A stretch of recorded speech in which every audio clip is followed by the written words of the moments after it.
Everyone told me that teen parents don't make it. Teen parents never escape the poverty and welfare line. And I proved all those statistics wrong, even with a 1% chance. Of the entrepreneurs that really make it, if you look at them, they have one commonality. They have nothing to go back to. Do you feel you have achieved the American dream? If I told you no, I would be ungrateful. Sometimes people think when they see you buying something fancy that that's the way it's always been. It's like, no, we had nothing. We literally were just trying to make the rent, and we lived in my mom's house. It might not have everything, but one thing we have is our work ethic. We'll outwork anybody, and we'll stand behind our work every single day. And I remember looking at every single person in the eye, and I said, we started from the hands, and we will always be the hands. He was like, I want to welcome to the stage our final winner, and Greta Bajrami. I had tears in my eyes, and I was crying. It was the biggest moment of my career, and I'll never forget the feeling that I, Greta Bajrami, immigrant from Albania, I made a little impact in their life.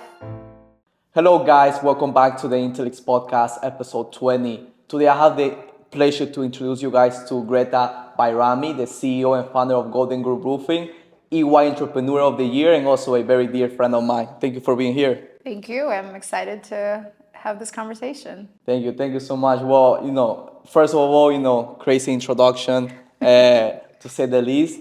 But let's start from the beginning. For the people watching this podcast, and meeting Greta for the first time, can you tell a bit more about yourself, a bit of your upbringing, and what led you to be the entrepreneur that you are today? Well, I never thought I was going to be an entrepreneur, so let's just start there. I grew up in Tirana, Albania, a long way from here. And my parents were given the opportunity to migrate to the United States when I was just 10 years of age. And it was so incredible to hear my mom say that we were going to move to the United States. This a big American dream that you always watched on TV. And I thought everything looked like Hollywood. And of course, it didn't look anything like that when I arrived to Worcester, Massachusetts. But nonetheless, I was in America. And I remember not speaking English. And I remember my first word being pizza because it was international. So at lunch, I started school on a Friday. And they were saying pizza, pizza. And I got it that we were going to eat pizza at lunch that day. But I was so excited to be here. And I think that's one of the reasons why I did so well in learning the language, adapting to the culture. And I thought I was going to go to law school. But life has a little bit of different plans for you. I don't know if we should jump into another question or if you wanted me to keep going. No, yeah, I think, just, talking with your upbringing, I think your story resembles the American dream. And, someone that is an immigrant and becomes an entrepreneur. So just going from the early days, is there anything in particular that impacted you in your upbringing that you feel that it made you become an entrepreneur? Sure. I think growing up in an immigrant household, you grow up with very little, but you learn to make the best of it. I think that comes from just even appearances, right? Like we only had a few clothes, but every day that we left the house, we were so prideful and we always looked our very best. But nobody knew that we only had a few shirts to alternate every single day. I grew up in a very, poor family, I guess you could say. In Albania, even though my mom was a doctor. So we were always intellectually rich, but financially poor because doctors in third world countries look very different than doctors do in the United States of America.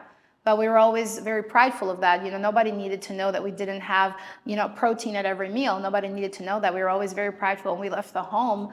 And I think those are the characteristics and traits that really start layering your personality and what it takes to become an entrepreneur. I don't think you realize it when you're growing up, maybe in an immigrant household or a poor household. But as you look back on your journey, you say, why me? Why was I different? And you start to realize that these are the moments in life that help define your character and allowed you to be able to today take on risk, today take on fear, today take on opportunities that have so much risk that maybe others wouldn't embark on. Yeah, no, I think that's a beautiful statement. And I always say sometimes it's a blessing in disguise. And you don't realize that what happened to you or like just being an immigrant, in a sense, it builds up those characteristics that later on leads to success. And so, Greta, so you grew up in Worcester. Then obviously I know you started entrepreneurship very early. So can you tell me a bit more about what was happening in your life during that time? I know you were applying to college, and yeah. I know it's a crazy story there. So you can take it from there. Yeah. Of course. So I grew up in Worcester, and I always had this dream that I wanted to become a lawyer. I actually wanted to work in international affairs and go back to Albania and give voice to my country and my people. And what I realized was that life had a very different plan for me. And although I wanted to go to Suffolk and Suffolk Law, I realized that summer before heading into law school, I was pregnant with my daughter, Chiara. My boyfriend at the time, Freddie Campoverde, who's also my partner and in COO today, our whole world faded to black. While everybody that was our age was excited to go to school, go to college, we were just told that we were going to have a child. And in that moment, I'll never forget it. Freddie and I were at Panera Bread, and he looks at me and he says, I'm going to work really, really hard, and I'm not going to go to college. And I get emotional talking about it. And he was like, you're going to go to become one of the best lawyers. And I looked at Freddie, and my mom looked at Freddie, and my mom said, no, Freddie, you're going to go to college, and Greta's going to go to college, and you're both going to make it. Like, you're not going to sacrifice yourself. And we decided at that point in time that I didn't want to do law school because I knew that there was no way that I was going to go to law and raise a baby and also try to fall in love with someone. You know, let's be realistic. You don't really even know what love means at that age, but you want to fall in love with this person to give your union, your child, at least a fighting chance. Mm. So I decided to go to Worcester State University because we got a full scholarship, both Freddie and I. And that was going to be our life for the next 4 years. We were going to try to fall in love with one another to create a family and a union for our daughter to grow into. We were going to go to college and try to obtain our degrees, and we were going to try to financially survive. Keep in mind that my mom was not able to provide for us, but she could provide for us in the sense of childcare, you know, and helping us to continue going to school so she could take care of our daughter. And that's exactly what we did for 4 years. We would drop this is a very vivid memory because sometimes when you're working under a lot of stress and pressure, you go through life in just these cycles and you don't even realize what you're doing. Sometimes everything becomes such a habit. And my habit was that I would wake up every day, get Kara ready, feed her, bathe her, take her with Freddie in our Volvo station wagon who could barely turn on because it was such an old car that we had bought, like should have been in a junkyard, but it was our car. It would take like 4 times to turn on. And we would bring her to daycare, drop her off at daycare. She went to daycare at just 8 weeks old. And then we would go to class together. We would make sure to always synchronize our classes so they were at the same time. And then when school was done, we would hit up the buffet at the cafeteria to make sure we were fed, go pick up our daughter, bring our daughter back to my mom's house so she can take care of her. And then we went to serve at Legal Seafoods because we were always hustlers and we knew that if you worked at a Legal Seafoods, you would make more tips. And that was our life to survive. And we did that every single day without a single day off. I know that sounds crazy when people hear that, but if anybody knows Freddie and myself, and they know that we picked up their shifts. Like if we weren't on the schedule, we would make sure that we were on a schedule. And we worked literally every single day because the restaurant business opened every single day. And we even had a little side hustle business. And people watching this that probably were those people are going to laugh. We would also do people's side work for extra money. So we would stay even later in the restaurant. We would tell people, hey, if you've been assigned to do the silverware or like wash the coffee machine, give us $10 and we'll do it for you. Because that's how important it was to survive. Wow. And well, from what I've seen, that was the best time management practice that you ever had. Yeah. And I think, you know, one thing that everybody can agree is that, you know, starting a business, being an entrepreneur is hard.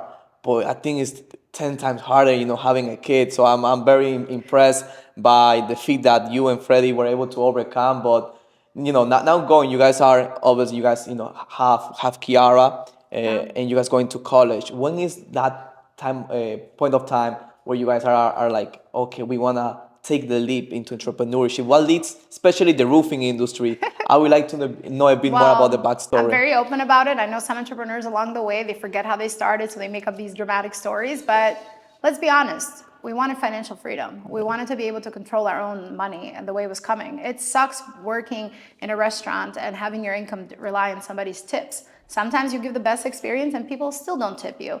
So that's tough. And I remember telling Freddie, like, I wish we had another way. And then he heard about the roofing industry and construction because he knew some Ecuadorians that were working. There's a lot of Ecuadorian people that work in the roofing industry. And they were telling him, like, hey, it's a great industry. You can make a lot of money. And at that point in time, the only reason we decided to do it was for him and I. We never thought that we would have a company that would employ other people. We just wanted a company where our income wasn't dependent on somebody else's, you know, reflection of ours. And I remember we started right in May, and we went and we applied for this general contractor in Nashua, New Hampshire, and we wanted to work with him. And he hired us solely on the fact that we looked cleaned up. You know, we could pass a background check. We spoke Spanish and English, both of us. And he was like, all right, you start tomorrow. And I was like, how much do I get paid? And he was like, you know, $275, $300 a day. And I remember telling Freddie, we're going to be so rich. So yeah, wow. That's how we started. That's the real story. It wasn't that we woke up one day and we were like, oh, we want to become roofers. We want to own a roofing company. We just wanted a way to pay our bills. Yeah, and then that was through roofing. That was our Willy Wonka moment. Roofing gave us this opportunity, and the first years on site were terrible. We didn't know what we were doing. We had just gotten this car that was really, really old. These equipments that we got from junkyard. I mean, our car was bad. Our equipment was bad. Nobody wanted to work for us because we were so young. People would ask us, "How old are you?" We'd be like, "We're 21," and Freddie was 22 at the time, and they'd be like, "Oh, I don't want to work for you. You guys are not going to pay me," because there's a lot of scarcity in construction of people not paying you. And I remember finally we were able to have Louis and Fabian, who are still with us today, work for us, but they were said, "You got to prepay us." So I remember going to my mom and I said, "Mom, like, can you please let me borrow some money?" My mom didn't have a lot of money herself. And she was so scared, but she was like, "Okay, are you sure you're going to be able to pay me back?" And I said, "I promise I'll pay you back, even if I have to go work another job." That's crazy how you guys started in the roofing industry. And first of all, shout out to all Ecuadorians watching this. To the Ecuadorian community, because I know in roofing, most of the workers are Ecuadorians. And so you guys are building this during college, correct? Yes. So I know you guys, in a sense, didn't finish college. Is this because you guys realized that the roofing business was an opportunity and decided to fully focus on the roofing? Or can you tell me a bit more You about did your research. I like the that. 'Cause early a lot days? of people don't do their research. They just see. It is true. Freddie and I both didn't finish. So I guess you can call us college dropouts. And it was actually a very funny story. We're both about 2 to 3 classes away from graduating. But what happened is that we started this junior year, the company. And by senior year, we were only making $15,000 divided in half for the two of us. It was really, the first year was really, really tough. I remember crying at the accountant's office and asking her if she could please close the business. What were the procedures? But she told me, like, "No, you got to keep going. Like, it's okay. This is how everybody." And so I told Freddie, like, and then Freddie said, "We can't fail twice." And his words ring to me today. He said, "Greta, everybody thinks we're a loser because of where we were in life and how our whole life started." He's like, "We can't prove them that we're losers again." And I'm really thankful for him telling me those words because I'm very prideful person. And I said to Freddie, "Okay, we're not going to be losers twice in life. We're going to keep going." And that second year, which was now our senior year, we got a really big contract, our biggest contract. It was only 150,000, but that was the biggest contract we had ever had. And I remember we were projecting to make like 17 grand in profit. But it happened to be that the days that we had to be on site were the exact same days as the finals for those 3 classes. And we both missed those finals because we were like, we're going to make $17,000. And we had never seen money like that. And also keep in mind that it was 2012. So 17 looks a little different than it does today. No, definitely. So we missed the finals. Freddie actually walked the stage because they didn't even know that he had missed the finals. I actually didn't walk the stage, but they literally called him back later and were like, "Hey, like, you walked the stage, you did the whole ceremony, your parents were there, and that's great, but like, you never came to the finals." And he was like, "It's too late now. Like, sorry, I gotta go. I have a job site tomorrow." And he's never, and they've called a lot of times since then, and there's always a job site. Oh wow! No, I think that's great. That's great. And now starting from the days, how was like the early days in Golden Group Roofing? You guys have been in business for more than 15 years. If I'm Yeah, not. it sucked. It sucked. Sorry, to be brutally honest Yeah. with you, the first days were terrible. I think lately I've been thinking really a lot about the first days, and they were really, really tough. I have no idea how I kept going. And I think that the entrepreneurs that really make it, if you look at them, they have one commonality. They have nothing to go back to. Yeah. Like, if you really look at the really successful entrepreneurs that you see today, and you say, what made these people become where they are today? They sort of have one thing in common. They really had no other plan. So those early days, we had no plan B, we had no plan C. Golden Group was our only plan. And if it wasn't going to work, we were going to go back to serving and waiting on people. And, having this dream to maybe, hopefully one day be promoted to restaurant manager.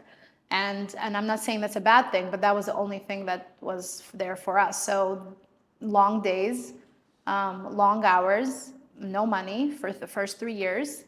But nobody understood why we kept doing it. I actually brought on somebody as a partner during that time for just $5,000, and he ended up asking for his $5,000 back. And of course, it hurt me at that time to give him $5,000. I kind of needed that to make payroll, but I gave him the $5,000 back. And I asked him, like, "Why are you leaving?" And he was like, "Greta, you're making like 3 cents a day."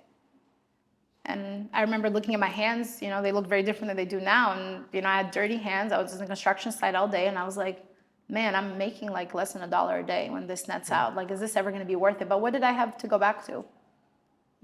Serving. Wait, like, how is that any different than what I was doing? So I just put my head down and I said, I'm just going to keep doing it because maybe one moment there'll be a break for Freddie and us, and I have to at least try. And I think when your back is up against the fire, you have no other choice but to keep trying to escape it. Yeah, no, I think you said it perfectly. I think when there's no plan, you will make a plan. When you don't have a way to make it out, you're gonna make it out. It's like when sometimes in life, like I said before, it is a blessing to have those things because those are the things that push you to be able to surpass the limit and do things that maybe at one point in your life it felt impossible. Oh, yeah. And I think that's awesome, man. You know, going with I think it's very inspiring your story and kind of like the beginning, especially because most entrepreneurs they give up because they work and they work and they work and they don't see results and they stop. But I have heard stories of entrepreneurs where in their 6, 7 years they had a breakthrough, and that actually showcases like no, entrepreneurship is a long game. It's a Oh, yeah. game where, like you said, like the beauty of entrepreneurship is that it takes time. Oh And yeah, if it was easy and somebody told you that you were going to break even on year 5, then everybody would keep hanging on. And I think that's something that people always ask me. It's like there is no time, there is no moment. It's maybe it looks 1 year for you, maybe it's 10 years for me, but are you willing to hang on, not knowing when your year is going to come? And are you willing to put the same energy, time, and effort, not knowing when your time will come? And that is what I think defines a great entrepreneur, being able to answer yes. It doesn't matter if my luck comes on year 5 or year 15, I'm still going to give it everything.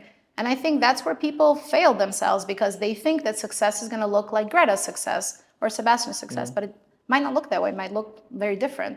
And maybe they'll get lucky, but maybe they won't.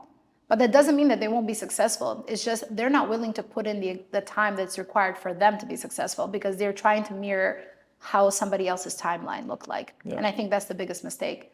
And that's something I understood very early on.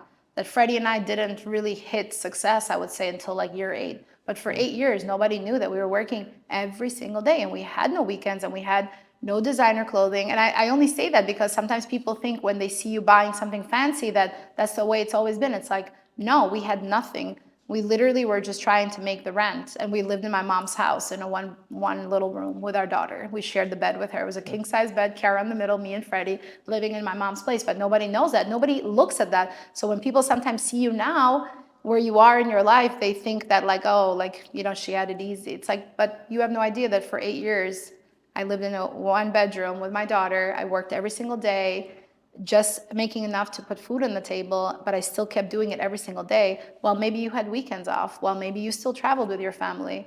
wow, no, I think like your brand, you know, it was a ruthless story, and I love that about it. And you know now you know talking more about scaling up the business. A lot of the roofing companies is something I have seen and even spoke with Freddie about it. That they hit a certain threshold and they don't keep scaling up. Or you know you guys were able to scale up your business. So can you tell me about those fundamentals that you Sure. guys decided you know to implement in the business to be able to scale up? Oh yeah, I think it's like I tell this metaphor that it's about a well of water, and the well's going to have water, but you got to know how much water to take to not dry your old well. And I think when entrepreneurs start seeing this abundance of water in the well, they kind of go over and they want to quench their thirst so much. They want to just drink, drink, drink, drink, drink, and they don't realize that they're drying up their own well, which means they're not letting that well, continue to make more water. And then they start running into problems and they can't really scale. Maybe their well doesn't go dry, but they can't ever get more water. So they stay constant. And what that metaphor really means is that you have to know if you are here for the long term, you have to know to treat yourself as an employee. You have to know to take just enough to live. And you have to know that you have to keep reinvesting. But that sounds easy in theory when it's like year 1 and 2. But when you have millions of dollars in your hands, that's a little harder to do because now temptation kicks in. So it's really hard to see all these millions of dollars in the bank account passing through your hands and you saying to yourself, this is not my money, this is Golden Group's money. And Golden Group needs to continue reinvesting in itself to be able to go to the next level. So I think when you're talking about those roofers, especially in the construction industry, that sort of gets stagnant, is because they start taking a little more cake or a little more water than they should to fulfill their lifestyle, and the business sort of stays there and it doesn't really level up. Reinvesting in your own business will be your advice to the people watching this. It's reinvest and knowing to treat yourself as an employee of your business and knowing to respect your business as its own person, its own entity, and allow it to take care of you and all the people you employ, and more importantly, take care of your legacy and your future. And one thing that I admire about Golden Group Roofing is the brand that you guys have created. Greta, for you, how important is to build a brand? Oh, I mean, building a brand is everything. It's like it's everything. It's your identity. It's who you are. It's who people perceive you as. But it goes back to me. It's branding is a very personal take on it, and maybe it'll make sense to fellow Albanians listening. But to me, your name is the most important thing you have, right? It's long after you're gone, though that's the only thing people will remember. You know, they won't remember what I look like, but they'll always maybe remember my name. And to me, the name is everything. But in Albanian tradition, we always talk about branding in terms of name. And that's how I always thought of Golden Group. I've thought of Golden Group as my name. It's my legacy. It's how I'm perceived, you know. Long after I'm gone, people will always remember my name, Greta, or Golden Group for that matter. And what will they be remembered by? And what legacy do I want to leave behind in the world for my children, for my grandchildren? And that has always been the most important thing to me, because I always am very mindful of the fact that everything you do is an effect, and it's layered, and it will follow you into the next venture you make. And it's like that in life, right? Every friendship you have, if you have a bad one, it will follow you to the next one. People will know about it. And it's like that in business. So from the first moment that Golden Group was created, I always knew that it was going to be tied to Freddie and myself. And we were always going to be front and center with it. We weren't going to hide behind it. We weren't going to be like, sometimes you see some business, you don't even know who the person is because they're not front and center with their brand. And I always knew that we were going to have Golden Group. We were going to be front and center, fully transparent. And Golden Group was going to be a reflection of our characters and our transparency and our integrity. And it was going to become even better as more and more people joined the team. And it was always going to be here for many years to come, whether I'm its CEO or not. It was going to be remembered as my legacy. And that was very important to me. So I guess in conclusion, branding is a lot of things, but I think if entrepreneurs stop and think that branding is your legacy, and if you wake up every morning viewing it that way, it becomes such a personal mission to keep those 5-star reviews. It becomes such a personal mission to be a good person every single day when you're in the elevator and you're in the coffee shop, no matter how successful you become. And I think that's something that sometimes people lose along the journey. But for me, it's something that I don't think I ever will lose, because it's the one rule that I put in myself every morning when I wake up. I am Golden Group, and Golden Group is me. And that's in every step that I take, not just when I'm in this building. That's when people see me at the supermarket. That's when people see me across a boardroom. No, no, definitely. And I feel like you do a great job with founders marketing. And tying that with Golden Roof Roofing, I think is excellent. Sometimes many specific brands, we don't even follow them because of what they do, but because of the founders. Or we know about the company because of the founders more than the company itself. So I feel like you guys do a great job with that. A great entrepreneur maybe views every relationship in that profit and loss, you know, tells the customer, like, I'm sorry, but like, you know, this is what you have to pay, or like, this is what's due. And an excellent entrepreneur understands what it all means to them, what the relationship, what the customer means to them. A lot of times people see us and they only see the fast reviews. They're like, oh, you guys have never had a bad experience? Of course we've had bad experiences, but we've never let that customer not leave happy. If that means giving them their money back, if that means pulling the whole team together to find a resolution, we will do whatever it takes, because we understand that their relationship and the ability to have their friendship and say hello to them in the coffee shop and not have that person look the other way is the most important thing. And that goes beyond profit and loss. And sometimes that's hard teaching it to people that come maybe with an accounting background or a strong finance background. But when you open a business, relationships take priority and profits tend to follow. But I think when profits take priority, relationships become less and less important. And that's when you see cultural problems. And that's when you see businesses that are maybe not so good. Maybe they're good on paper, but maybe they're not so great to do business with or work. And I think those are two things I'm very proud of, that I've always led Golden Group with relationship first and profits later. And trust me, it's hard to get an accountant to understand that. Sometimes they'll yell at you and they'll say, what do you mean you gave the customer $4,000 back? And I'm like, well, he wasn't happy and we had to give him his money back. No, I love it. I love it. Relationship first, profit second. And, you know, I don't know what it is, but I'm telling you, when you focus on relationship, profits tend to follow and you're a more profitable business. I don't know.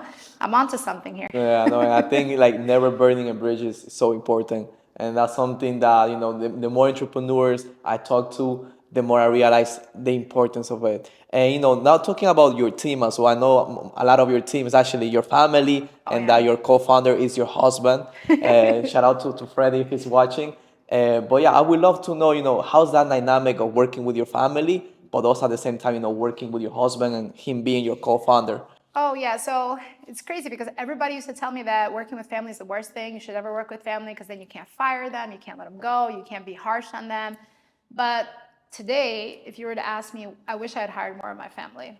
I think entrepreneurship is a lonely road, and having people who truthfully love you and support you, yeah, they might be jealous of you sometimes, or maybe they like take advantage of you sometimes, or maybe it's vice versa because of the family dynamic. But at the end of the day, they are your biggest fans. They are there. Like, if I needed one of them to come on a Sunday, they're gonna come on a Sunday. If I need one of them to come in a blizzard because a customer's having a situation, they're gonna come in a blizzard. And I can't say that for anybody else. So I think the world has it wrong. I think some great businesses not too long ago, I started doing some research, they were built on like cousins and family being the founding team. And I think we got away from that for some time because social media was always saying like, don't hire family, don't mix family and business. But if I could go back and hire more of my family, I would, because not only have they given me their all, but they've always been there for me in more than just employee relationship. They've been there for me as family. They've been there through moments that have been really difficult on projects, on making payroll in the early days, and I wouldn't have it any other way. Yeah. So I think working with my cousins, working with my relatives, working with my husband has been one of the biggest blessings in my career, and I wouldn't have it any other way. Sure, sometimes it gets hard to find those lines, but in a total picture of 15 years later, yeah, they are my backbone, and I wouldn't have done this journey. I don't think I would have gotten to where I am today if I didn't have these people behind me, supporting me every day and telling me, because one day Freddie will tell me it's okay, and Dennis is also my lead project manager, and then one day I'll tell them the same thing, like they're having a hard day. And I think maybe if they were just employees, maybe they wouldn't make those kind of calls to me, or I to them, and it would be really lonely. Maybe I would have quit too, who knows? And who else to trust more than your own family? I know sometimes people have different opinions, but they've never steered me wrong. Like I said, we have tense moments, but at the end of the day, like if I tell them I just need a hug, or I just need you to tell me that I can do it, even though I know I probably can't do it, and they'll be like, you can do it. And maybe I can't do it, but having somebody like that believes in me blindly like that, like, has given me so much strength, and I wouldn't have it any other way.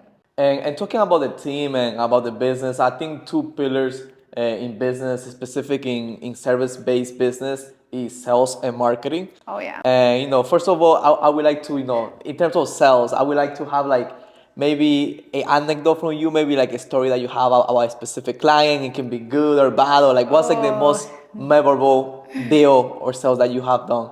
Oh wow! Like in terms of numbers. Well, first of all, let me just back up and say that we have 5 pillars in the Golden Group. We have always branding, marketing, sales, operations, and culture. Those are the 5 pillars we've identified that help us stand up. And what's the most memorable sale?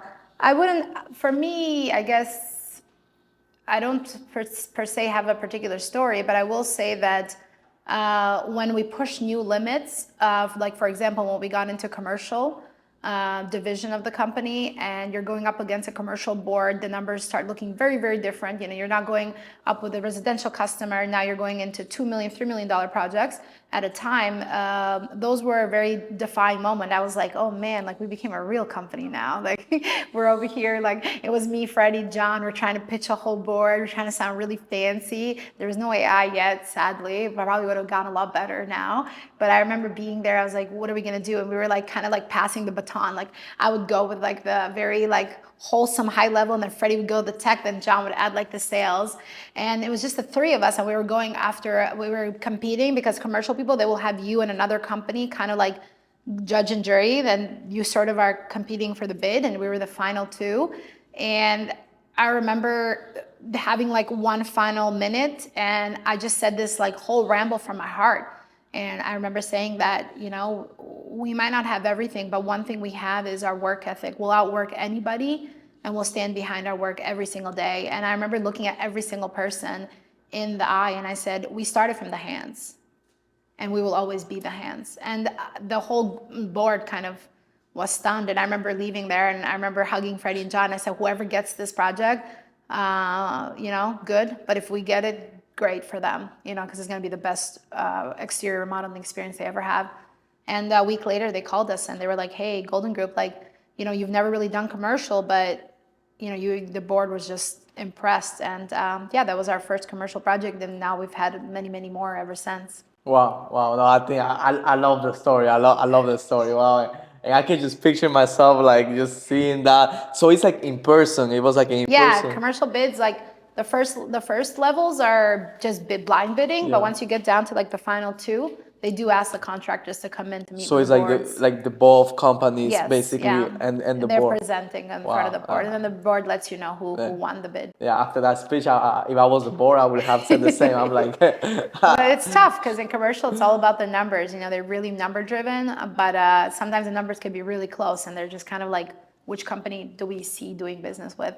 And of course, we were still such a mom and pop moment, but after that, I felt like we're in the big leagues now. no, that's awesome. That's awesome. Now, switching from sales to marketing, I know you're the one that handles the marketing at Golden Group Roofing. Is there any specific? Obviously, marketing is composed of many different stuff. Oh yeah. There's paid media. There's social media marketing, SEO, so many Oh yeah. different stuff. Can you tell me a bit more about? For you, what's the most important? And then second, what has worked the best at the Golden Group Roofing? Yeah, to me, the most important is to be in all of them all the time.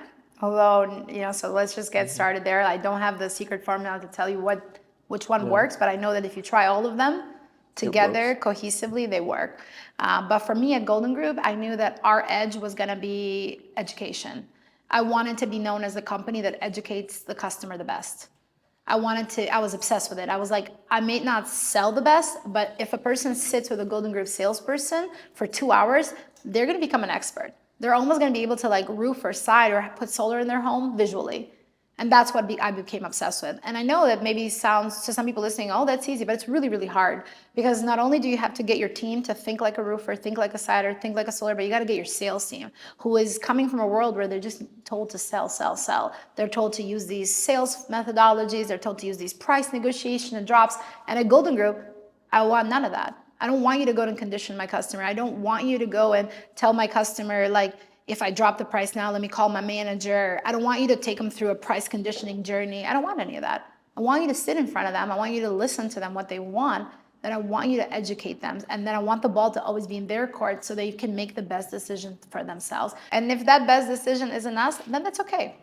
But at least we did the best at educating them. And I think when I started this process back in 2014 with our first ever salesperson, everybody told me that was crazy, that I didn't have a sales process, sales methodology, sales conditioning, price conditioning to the customer. And I said, why do we have to do that to people that are in today's society, that are smarter than probably the salesperson next to them? We're living in a digital age when everybody can become a roofer if they wanted to tonight, just by watching YouTube videos and talking to AI. Why do we have to do that? Instead, we should educate. Instead, we should talk about the craftsmanship because I don't create the product. I'm not the product creator. I'm the hands on the roof, as I said earlier. Let's just talk about the hands on the roof. Let's talk about the people putting up these products, and let's make you understand that the craftsmanship, the art of what we do every single day from our perspective. And if we gain your trust to do business together after I'm done speaking, then great, let's do this. And if we don't, that's great too. It's okay. And that is something that I think has allowed Golden Group to scale at the numbers that it has. And sometimes people coming from sales backgrounds here, they're kind of shocked. They're like, oh, you just want me to go talk about craftsmanship all day to a customer? And I'm like, yes. And they get the sale. And funny enough, we get sales 5-6 years later, which is unheard of. We've had people come here sometimes from different colleges to do research on our company because they want to dive, because they said it's unheard of to put a bid 6 years and then have somebody come 6 years later say, hey, I didn't do my roof, my siding, or my solar back then, but I'm ready now, and it's okay if the price is 30-40% more. When it comes to educating your customers, how are you doing that? Are you only doing that through educating the salesperson, or are you also doing that through marketing channels? Marketing channels and the salesperson. So we like to do everything on our own website because kind of like flying wine, we want that search engine to only keep appreciating us and giving us that value. So goldengrouproofing.com is where everybody will get all their knowledge, and we'll put out about 7 pieces a month on different search terms. And we get really creative, by listening and surveying our own customers, and we educate them. And it's our voices. It's not like AI. It's our voices. We'll go and interview a roofer. We'll go interview a project manager. We'll go interview a salesperson, office manager. and we'll make the piece around them. We'll hire writers to write and create the piece around them. So it's our voices, it's authentic to our company. It's not something that's mass generated or copy and pasted or maybe shifted a little bit, borrowed from another side. It's our employees that work here, and we're putting out those pieces to educate our customers, and then we repurpose them on all social medias, but most importantly, we repurpose them for our own customers, especially new prospect or even older prospect, to keep that education curve always going. And then those same pieces and those same topics are also taught to our sales team every week here. So we're always cohesive of what messaging we're putting out and what education we're putting out to our customers, but also our team.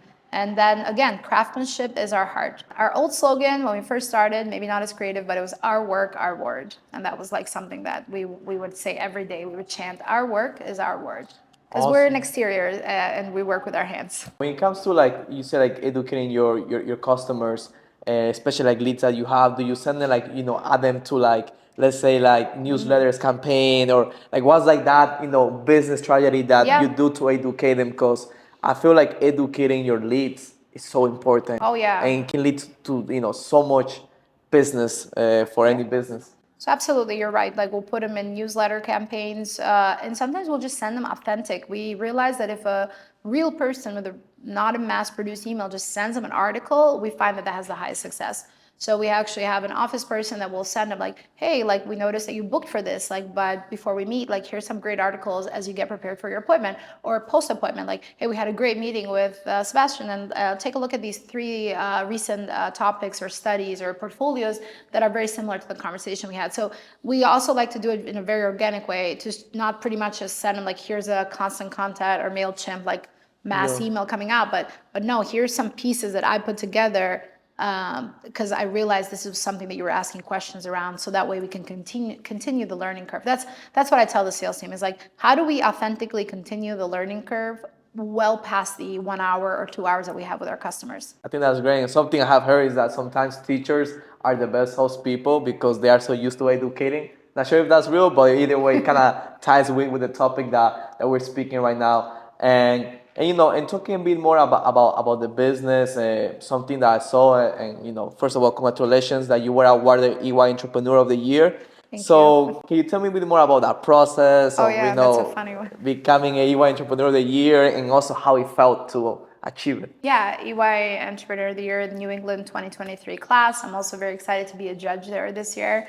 I'm so excited and honored to be welcomed by the Ernst & Young family to be a judge. But how it happened is all about you wanting it. I think in life, a lot of times people think that awards or certain opportunities just land in people's laps. And I don't think that's the case. I think you have to chase them. Every award that I've ever won, I'm very strategic about it, is awards that I'm watching and I want to be included and I want to try to earn them, right? So what I do is I go usually to the website of the company or the place I want to be a part of, and I see what the requirements are. And then if I don't have those requirements, I work to get those requirements, sort of like a scholarship, right? Like you work to get the requirements needed to be able to apply. And that's what I did with Ernst & Young. I remember I was like, this is a long shot, like I'm not sure like if this is something feasible for me. But I had some friends who had already put and recommended me to the EY family. And I said, you know what, let me just apply for it. Like, what's the worst that could happen? Like, no one's ever going to read this. And the EY award is pretty legit. I mean, there's a lot of steps that you have to do. Like, they make you write like 10 essays. Like, it's a long process. I remember being there with a glass of wine, just like writing away. I don't even know. And then I send it and I didn't hear anything. But 2 months later, I get a call that says, hey, Greta, the judges have read all your submissions and they'd like to meet. Can we come by your office? And I'm like freaking out. I'm like, oh my God, okay, they're coming. I'm watching the office. I'm like, they're coming. And then they came as a team and they even bring a transcript so they can type everything as you're speaking. And the whole time I'm just watching their hands and I'm like, I hope what I'm saying is correct. And then that interview was 4 hours in person. And then they call me like another month later and they say, hey, the judges really liked it.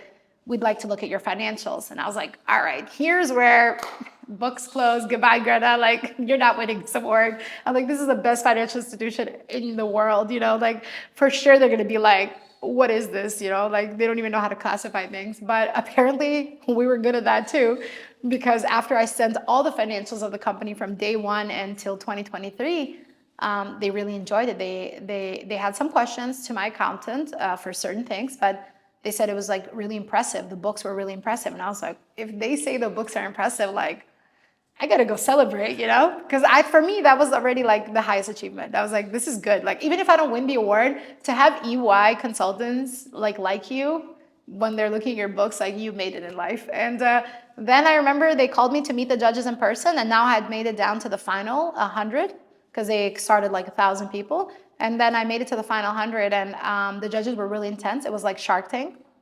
It was nerve-wracking because you get a timer and you only have a minute to answer each question. There's really no time to read a thing. And a lot of the questions are number-based because they have all your financials in front of them.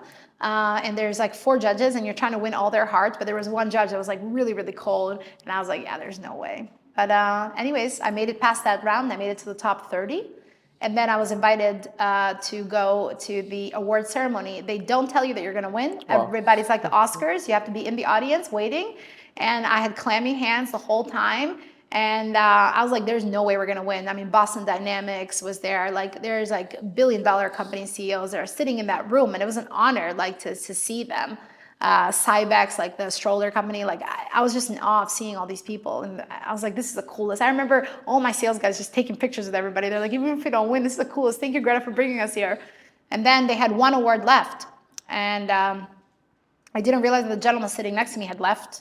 And he was part of the team. I didn't realize that he was missing. And then I see him on stage, and he was like, we've never done this before. This entrepreneur looks very different than the entrepreneurs we've had here on stage before. And it's just her entrepreneurial spirit just captured the whole jury's and judges' hearts.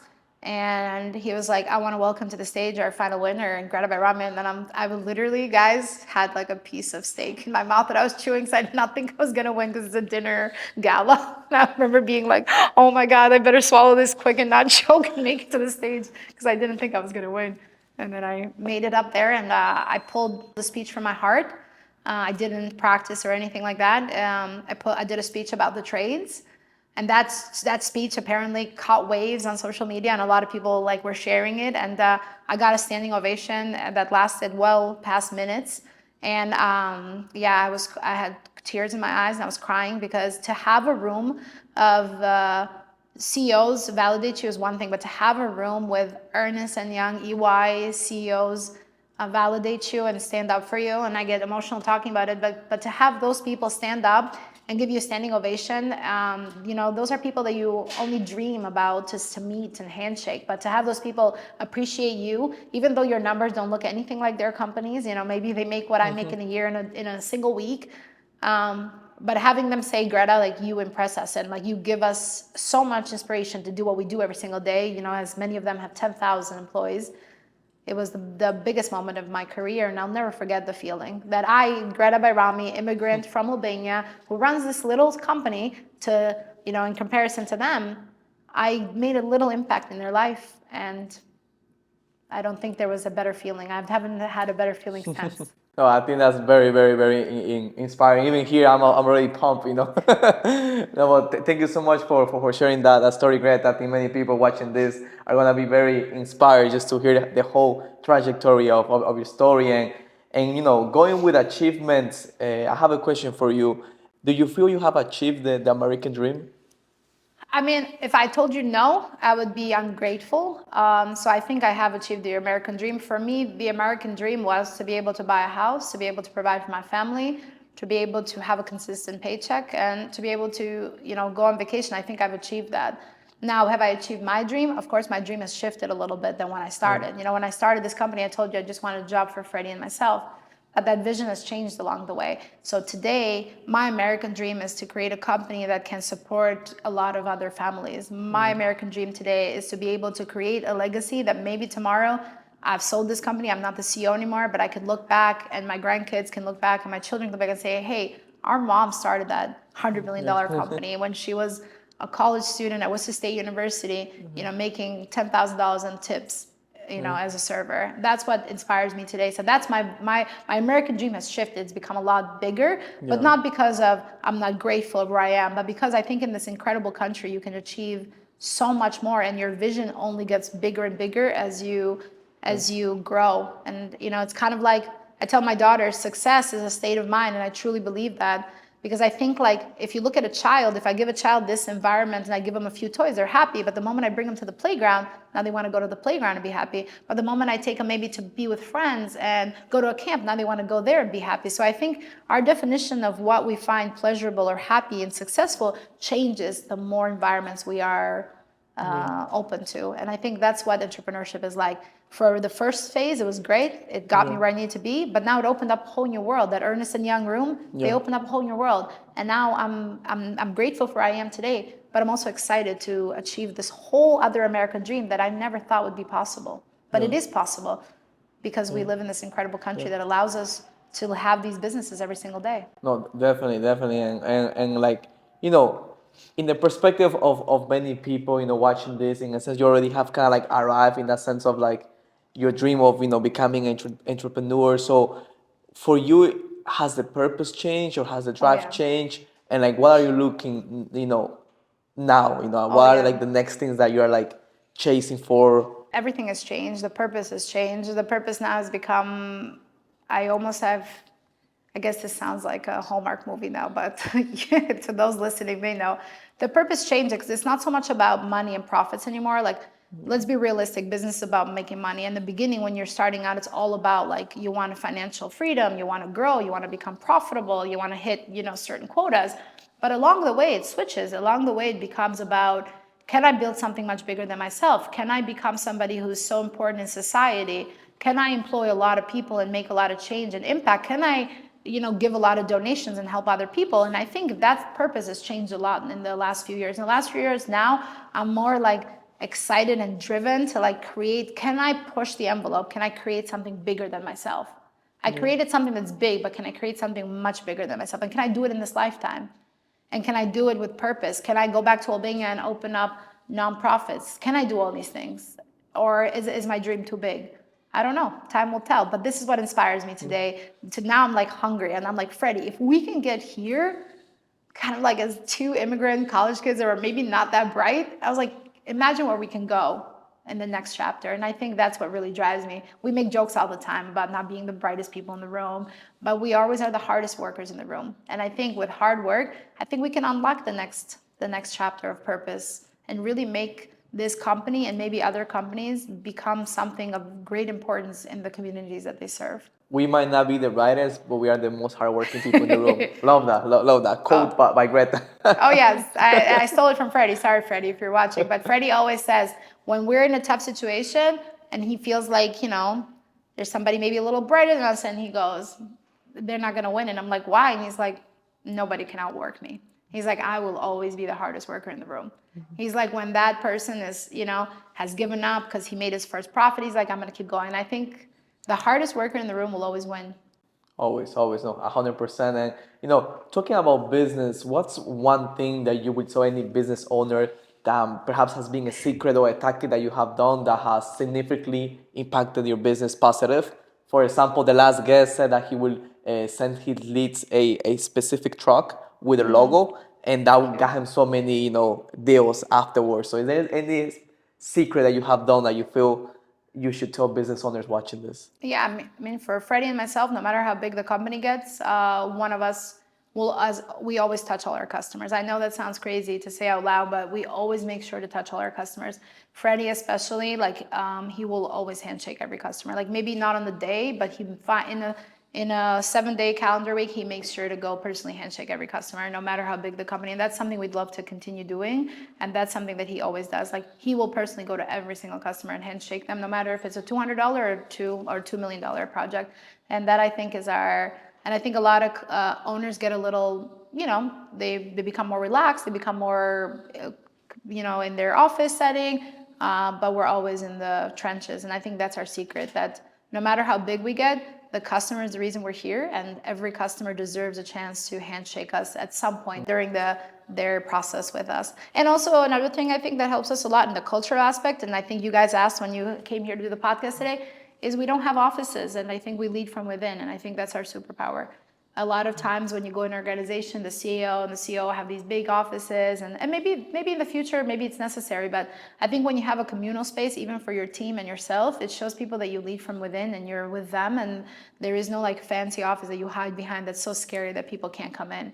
We all work together and we're all in unison at all times. And I think that's here in the office true, and that's out in the field true every day as we touch every customer. Definitely, I think leadership is fundamental, especially for the founder to have leadership skills and to be able to have that and be able to lead their team. And speaking about entrepreneurship, there's highs and lows. What was the toughest spot that you have been in business and how you were able to overcome that? The toughest spot that we've been is when we realized that in the construction industry, a lot of people don't pay you. They started taking advantage of us. We didn't have lawyers. We didn't have money for lawyers. And I think people kind of knew that we didn't have like fancy lawyers that we could call. So people started not paying us. People would get us to do a job and not pay us. And it was really hard moment because you almost feel like you can't breathe. You have all these people that want to get paid, but you don't know how you're going to pay them. And that happened quite a bit with us as we were working as subcontractors for big general contractors when we first started out in business. And they would cut us these checks only to find out that the checks were bouncing and now we had lost $20 that we didn't have. Those are really lows in the business, and we had to take a lot of punches. Like we literally were doing jobs just to make profit, to make up for the losses that we had. And that's why we only work direct with consumers now, and we never work B2B anymore.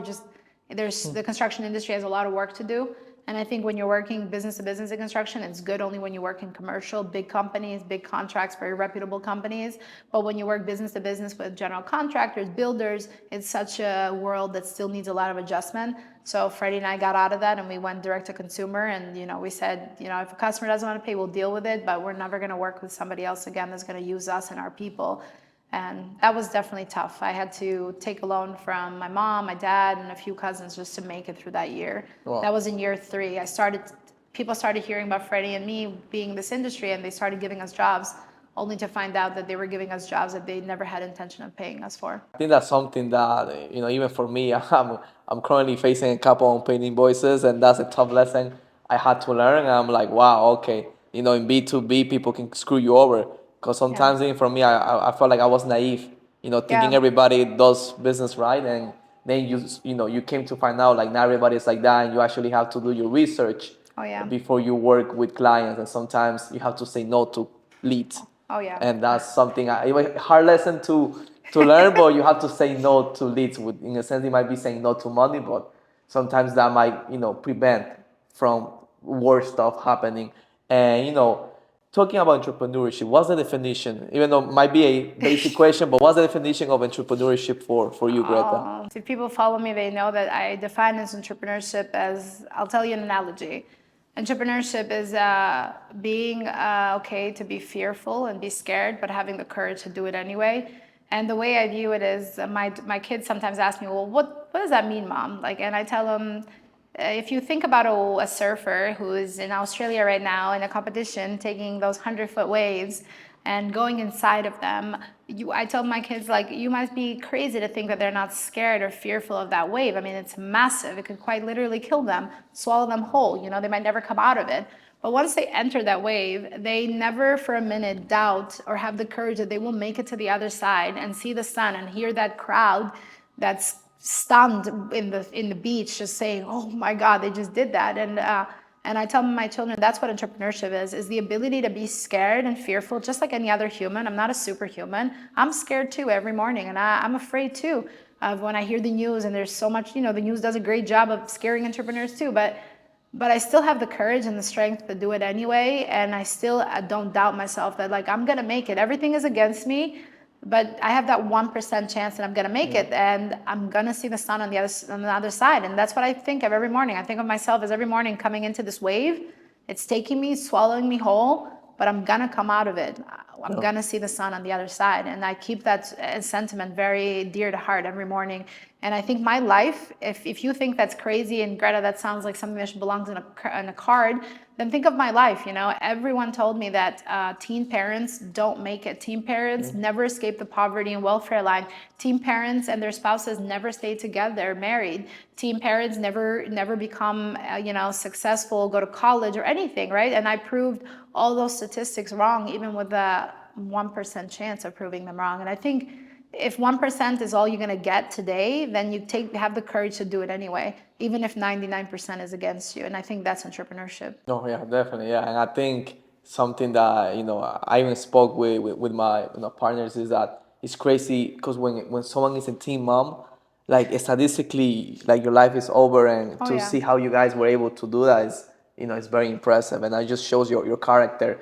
And now kind of like going to the end of the podcast, I would love to know, is there any specific upcoming project or event that you are particularly excited about? I'm very excited about the connections that I've made through Europe apps and alumni, friends and family, because I'm very excited for Rootless.